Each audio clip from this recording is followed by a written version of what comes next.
Saya hadir di sini berasa bernostalgia ya. Bernostalgia ketika 20 tahun silam ketika di pesantren. Jadi alhamdulillah saya pesantren di Krapia, Jogja. Di sana itu kalau tarawih 1 sampai 20 Ramadan itu khatam 1 kali. Jadi 1 malam 1,5 juz. Nah, di 10 malam terakhir itu khatam 2 kali. Jadi kalau Ramadannya itu 29 hari, malam 21 sampai malam 25 itu 1 malamnya 6 juz. Kemudian di 4 malam terakhir 1 malamnya 7,5 juz. Alhamdulillah, setelah dari sana saya berpindah ke pesantren Qiraah Sab'ah Kudang. Di sana tarawihnya tanpa bermaksud tetap saya memuliakan gitu ya. Tarawihnya at-takasur sampai Anas. Saya waktu itu kangen pengen di pesantren dulu gitu. Saya tarawih di kamar. 1 malam 1 juz. 1 juz setengah sendiri, karena supaya di 10 malam terakhir saya bisa berjamaah di masjid gitu ya. Tiba-tiba di belakang ada yang takbiratul ihram, Allahu Akbar. Aduh, saya baru mulai nih. Allahu Akbar, begitu saya waladhdallin amin. Wah, saya tahu nih ini orangnya nih gitu. Saya baca terus sampai selesai salam. Begitu salam saya sapa, Kang. Maksud saya menyapa, saya mau menjelaskan kalau mau tarawih sama saya tarawihnya 1,5 juz gitu. Ternyata begitu saya sapa, di belakang udah nggak ada siapa-siapa lagi. Nah, jadi tarawih dengan khatam Al-Quran itu kenang-kenangan saya di pesantren pertama kali, dan sesuatu yang untuk sekarang ini sesuatu yang sangat saya rindukan. Makanya ketika Ustaz Zinul Karim menchat saya dan mengajak untuk tarawih 1 malam 1 juz, Masya Allah, alhamdulillah saya berbahagia sekali. Jadi ini kenang-kenangan 20 tahun silam saya seperti ini ya.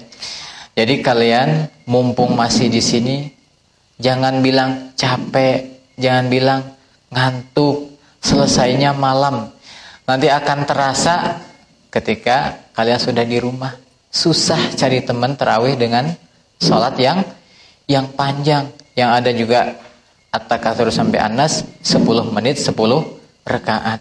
Nah, ya. Ustaz sekalian yang dirahmati Allah, para santri, saya bingung.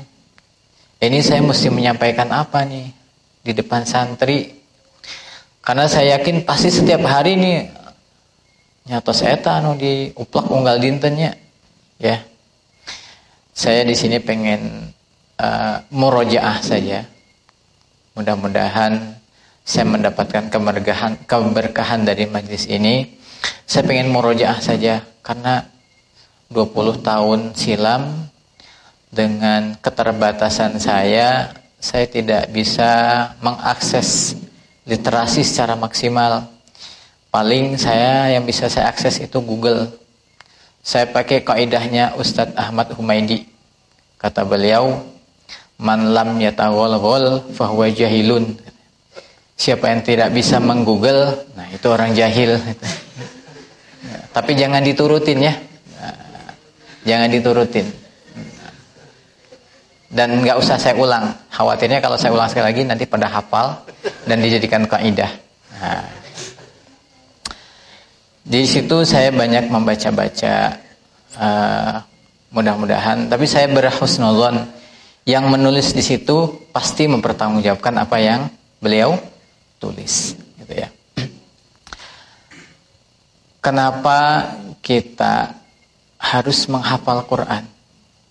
Menghafal Quran capek kan ya? Capek pagi-pagi di saat tiris komodi luhur kieu, Masya Allah, abi tadi begitu naik karaos pisan nikmatna pagi-pagi teh disimut di pojok. Nah, terus kita harus menghafal Quran. Yang Al-Quran itu 30 juz, nggak boleh ketukar hurufnya, nggak boleh ketukar panjang pendeknya, gunnah, ikhfa, iklab, semuanya tidak boleh kelewat, qalqalahnya dengan berbagai-bagai. Kita nggak boleh salah, tapi kita menghafalkan itu semua. Nah, sudah gitu, sudah selesai 30 juz. Ada yang 7 bulan, ada yang 1 tahun, ada yang 4 tahun juz eta keneh. Ya. Tapi itulah, tidaklah sesuatu itu kita usahakan dengan jerih payah, pasti ada harapan besar yang ingin kita dapatkan.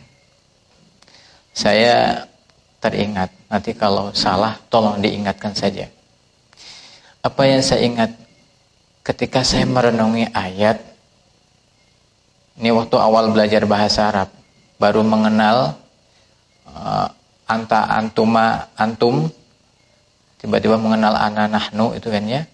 Pas baca inna nahnu nazzalna dzikra wa inna lahu lahafizun. Langsung, namanya santri gitu kan ya. Zaman saya, santri sini mah enggak. Baru tahu sedikit, polontong. Nanya, Ustadz, kan Allah itu maha berkuasa atas segala sesuatu. Kenapa Allah mengatakan inna nahnu nazzalna dzikra wa inna lahu lahafizun? Kenapa Allah enggak bilang wa inni? Santri pasti tahu kan bedanya wa inna dengan wa ini? Tahu kan ya? Nah, kenapa enggak wa ini? Kenapa wa inna? Nah, kata guru saya, gini aja lah Muhayyad, katanya. Kamu tahu yang menyampaikan wahyu ke Nabi Muhammad siapa? Katanya gitu. Malaikat Jibril.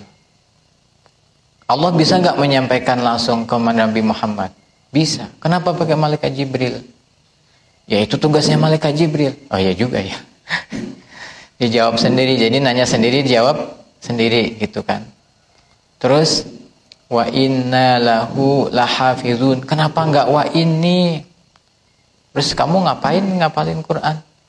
Ya katanya biar bisa menjaga Quran. Nah kan udah dijawab. Terus ditambahin sama guru saya, ini ada hadis, kata beliau teh. Wa inna fil ardi, kata Allah, sebenarnya saya di bumi ini memiliki keluarga. Oh gitu. Jadi posisi Allah mengatakan wa inna itu bukan karena Allah butuh, tapi karena Allah akan memuliakan orang-orang yang menjadi bagian untuk menjaga Al-Quran. Bukan Allah butuh, bukan. Kita yang butuh.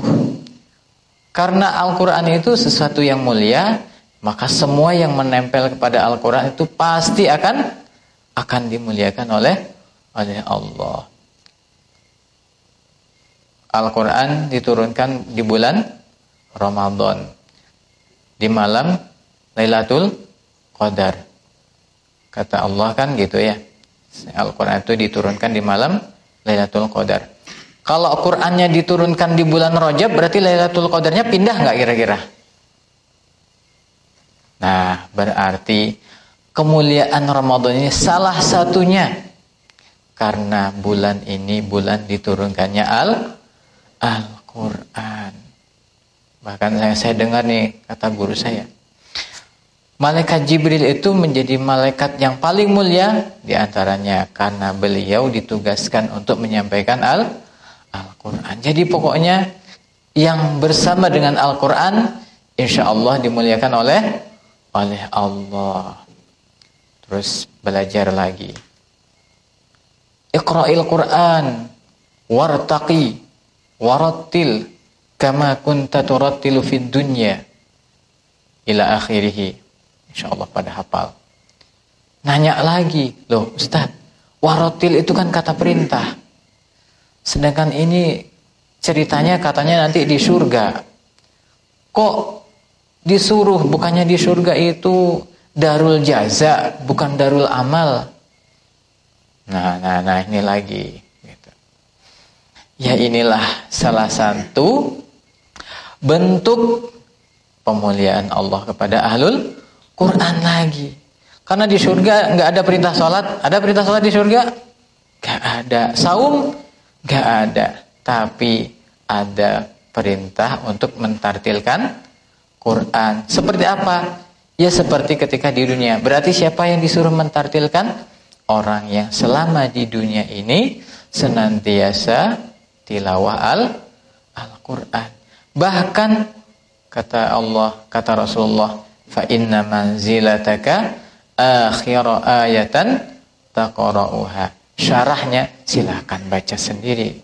Nah, saya cuma pengen mengambil pelajaran-pelajaran, hikmah-hikmah dari setiap apa yang disampaikan oleh Allah, apa yang disampaikan oleh Rasulullah. Itu yang saya renungkan. Oh begini, oh begitu. Kemudian saya tanyakan ke guru saya. Oh begitu jawabannya. Nah, terakhir lagi yang ingin saya sampaikan pada kesempatan kali ini. Ternyata kata Allah, ma anzalna 'alaikal qur'ana litashqa. Tidaklah Allah menurunkan Al-Qur'an ini untuk menyusahkan kalian. Enggak untuk menyusahkan kamu Muhammad. Tidak. Di sisi lain ini sebagai bantahan untuk orang-orang musyrik ketika itu yang mengatakan bahwa dengan diturunkan Al-Quran itu Nabi Muhammad merasa susah dibantah oleh Allah. Enggak, bukan untuk itu Al-Quran itu diturunkan. Tapi untuk apa? Tadhkiratan liman yakhsha. Tadi saya sedang membaca lagi-lagi ya di simbah itu ya. Surah Al-A'raf ayat yang pertama sampai ketiga. Saya menemukan kalimat yang iya ya kalau saya renungkan. Allah itu menggunakan litunzira, peringatan kepada siapa?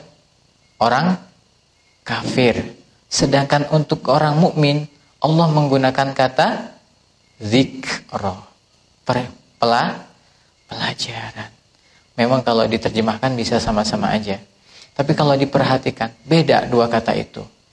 Nazara dengan zakara.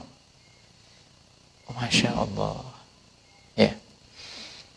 Jadi Al-Quran diturunkan kepada kita, kepada Nabi Muhammad, itu bukan untuk menyusahkan, tapi untuk jadi pelajaran, untuk jadi peringatan. Kenapa? Karena manusia diciptakan jasmaninya butuh kepada makan, minum. Sedangkan ruhiyahnya butuh kepada pengingat. Kenapa? Karena memang manusia itu, kata Rasulullah, tempatnya salah dan lupa. Tos gitu, memang gogodanatnya Masya Allah. Kan iblis sudah bersumpah untuk menyesatkan kita. Jadi kita butuh kepada Al-Quran untuk menjadi pengingat. Masya Allah. Jadi saya dengan keterbatasan literasi yang bisa saya baca, saya coba merenungi dari sisi bahasa. Kenapa Allah menggunakan kata ini? Kenapa Allah menggunakan kata ini? Nah, kenapa Allah menggunakan Al-Quran menggunakan kata tala, yatlu? Karena memang yang akan berdampak, berefek kepada kepribadian seseorang itu ketika membaca Al-Qur'annya tidak hanya sekedar qara'a, tapi juga tala. Kalau qara'a, nah ini santri insyaallah sudah pada ngerti ya.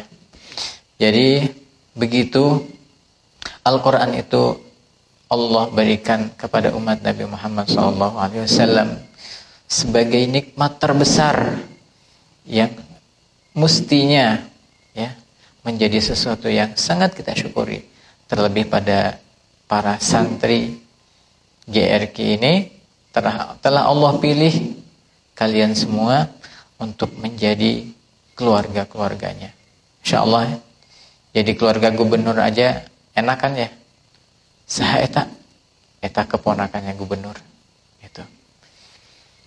Nah, saya jadi ingat suatu cerita sebelum saya tutup karena sudah malam ya. Tahun 97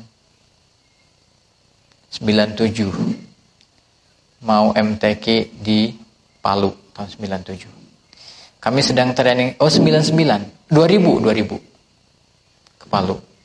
Kami sedang training center untuk mengikuti MTQ. Tiba-tiba bersamaan dengan itu ada pemilihan. Berarti saya lupa lagi 97 atau 99 itu ya. Nah, kami dari peserta MTQ itu langsung dimajukan jadi pemilih yang paling depan, nggak pakai nomor antrian. Orang-orang pada protes. Kata orang Riau gini, ambo lah mau menanti siko.